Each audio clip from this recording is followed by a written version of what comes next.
নমস্কার, কেমন আছো সবাই? ভূগোলের আরও একটি গুরুত্বপূর্ণ ক্লাসে তোমাদের সবাইকে স্বাগত জানাই।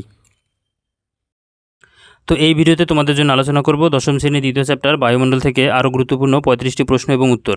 তো আজকের প্রথম প্রশ্ন রয়েছে, বিগত শতাব্দীতে সমগ্র বিশ্বের উষ্ণতা কত ডিগ্রি সেলসিয়াস বৃদ্ধি পেয়েছে? এর উত্তর হবে 1.5 ডিগ্রি সেলসিয়াস। এল নিনো শব্দের অর্থ কী? শিশুখ্রিস্ট বা দুরন্ত বালক। এল নিনো সাধারণত কত বছর অন্তর অন্তর উৎপত্তি লাভ করে? 2 থেকে 7 বছর। এল নিনো দক্ষিণ আমেরিকা মহাদেশের কোন উপকূলে দেখা যায়?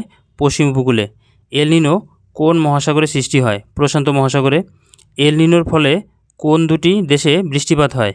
পেরু এবং ইকুয়েডর। এল নিনো এল নিনো কেমন প্রকৃতির সমুদ্র স্রোত? উষ্ণ প্রকৃতির।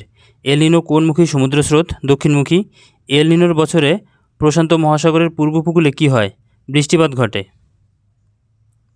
তারপর দেখো 10 নম্বর প্রশ্ন, এল নিনোর ফলে প্রশান্ত মহাসাগরের পশ্চিম উপকূলে কী পরিস্থিতি দেখা যায়? খরা পরিস্থিতি সৃষ্টি হয়। লানিনা শব্দের অর্থ কী? ছোট্ট বালিকা বা শিশু মেরি। এল নিনো এবং লানিনা কোন দেশীয় ভাষার শব্দ? স্পেনীয় ভাষার শব্দ। তারপর দেখো 13 নম্বর, লানিনা কোন মুখী সমুদ্র স্রোত? উত্তরমুখী। লানিনা কেমন প্রকৃতির সমুদ্র স্রোত? শীতল প্রকৃতির। লানিনার বছরে প্রশান্ত মহাসাগরের পূর্ব উপকূলে কেমন পরিস্থিতি সৃষ্টি হয়? খরা পরিস্থিতি। লানিনার বছরে প্রশান্ত মহাসাগরের পশ্চিম উপকূলে কেমন পরিস্থিতি সৃষ্টি হয়? বন্যা পরিস্থিতি, অর্থাৎ প্রচুর পরিমাণে বৃষ্টিপাতের দরুন এখানে বন্যা সৃষ্টি হয়। তারপর দেখো 17 নম্বর, মার্কিন যুক্তরাষ্ট্রের মহাকাশ গবেষণা সংস্থার নাম কি? নাসা। তো নেক্সট প্রশ্ন, ভারতের মহাকাশ গবেষণা সংস্থার নাম কি? ইসরো। 0 ডিগ্রি সেলসিয়াস উষ্ণতায় 35 ডিগ্রি অক্ষরেখায় সমুদ্রপৃষ্ঠে বায়ুর চাপ কত সেন্টিমিটার পারদস্তম্ভের চাপের সমান? 76 সেন্টিমিটার। পৃথিবীপৃষ্ঠে সর্বত্র বায়ুর চাপ কেমন হয়? সমান হয় না বা সমান নয়। উষ্ণতা ও বায়ুচাপের সম্পর্ক কেমন? বিপরীত সম্পর্ক। উষ্ণতা বাড়লে বায়ুর চাপের অবস্থা কেমন হয়? বায়ুর চাপ কমে যায়। উষ্ণতা কমলে বায়ুর চাপের অবস্থা কেমন হয়? চাপ বেড়ে যায়। ভূপৃষ্ঠ সংলগ্ন অঞ্চলে বায়ুর ঘনত্ব কম নাকি বেশি? বেশি হয়।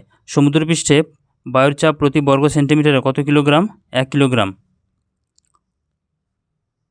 তারপরে দেখো, সমুদ্রপৃষ্ঠে বায়ুর চাপ প্রতি বর্গ ইঞ্চিতে কত পাউন্ড? 14.7 পাউন্ড। মধ্য অক্ষাংশে 0 ডিগ্রি সেলসিয়াস উষ্ণতায় সমুদ্রতলে বায়ুর চাপকে কী বলে? প্রমাণ চাপ বলে। বায়ুর প্রমাণ চাপ কত ইঞ্চি? 29.92 ইঞ্চি। বায়ুর প্রমাণ চাপ কত মিলিমিটার? 760 মিলিমিটার। বায়ুর প্রমাণ চাপ কত মিলিবার? 1013.25 মিলিবার। ফর্টিন্স ব্যারোমিটার যন্ত্রটি কে আবিষ্কার করেন? ফরাসি যন্ত্রবিদ জিন নিকোলাস ফর্টিন। ভার্নিয়ার স্কেল কে আবিষ্কার করেন? পিয়ারে ভার্নিয়ার। মূল স্কেলের একটি ক্ষুদ্র ভাগ ও ভার্নিয়ার স্কেলের একটি ক্ষুদ্র ভাগের মানের পার্থক্যকে কী বলে? ভার্নিয়ার স্থিরাঙ্ক। তাপমাত্রা যত বাড়বে নিম্নচাপের অবস্থা কেমন হবে? নিম্নচাপ তত শক্তিশালী হবে।